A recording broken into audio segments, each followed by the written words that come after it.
Mahal po tayo ng Panginoon. Mahal po tayo ng Diyos na minsan ay nalilimutan natin ang bagay po na yan. Ang sabi po sa banal na kasulatan, for all have sinned and fall short of the glory of God.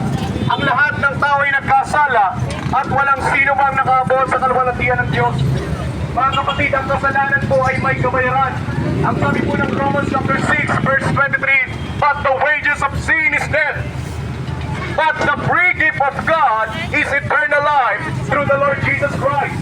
Maliligtas lamang po ang tao sa pamamagitan po ng isang Panginoon, walang iba kundi ang ating Panginoong Jesus. Ang sabi po in the book of John chapter 14 verse 6, the Lord Jesus said, I am the way, the truth, and the life, and no one comes to the Father except by me.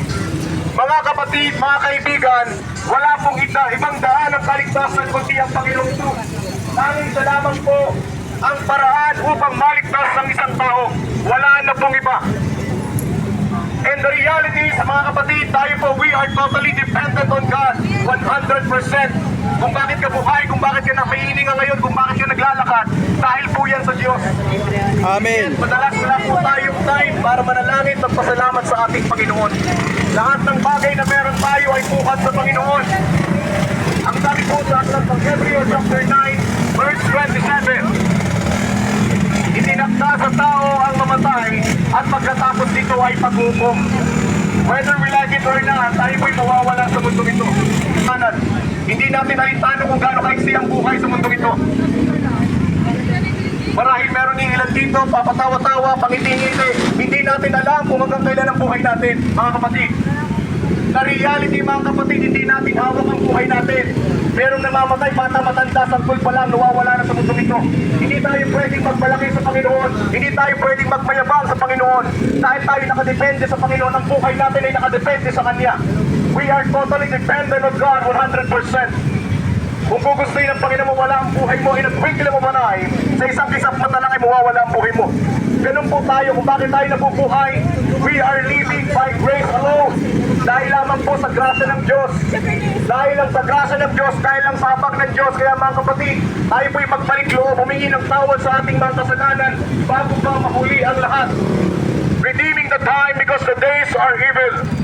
Samantalahin natin ang panahon na makagawa tayo na mabuti sapagkat masama na ng masama ang panahon sa mundo ito.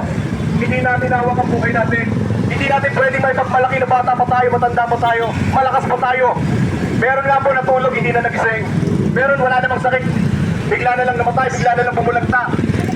Mga kapatid, ang totoo po, tayo nakadepende sa Diyos. Kaya ipagpasalamat natin sa Panginoon ang bawat oras na meron po tayo. Because every kissing is a blessing. Lahat ng oras, segundo, minuto ng buhay natin ay buhat sa Diyos na dapat po nating ipagpasalamat. Kung bakit ka humihinga, kung bakit ka may buhay, kung bakit meron ka ng mga bagay na meron ka, that is because of God. And by God alone.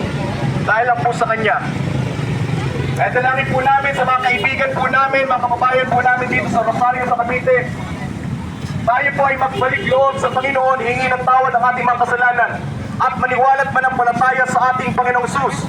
Dahil sa lamang po ang daan upang maligtas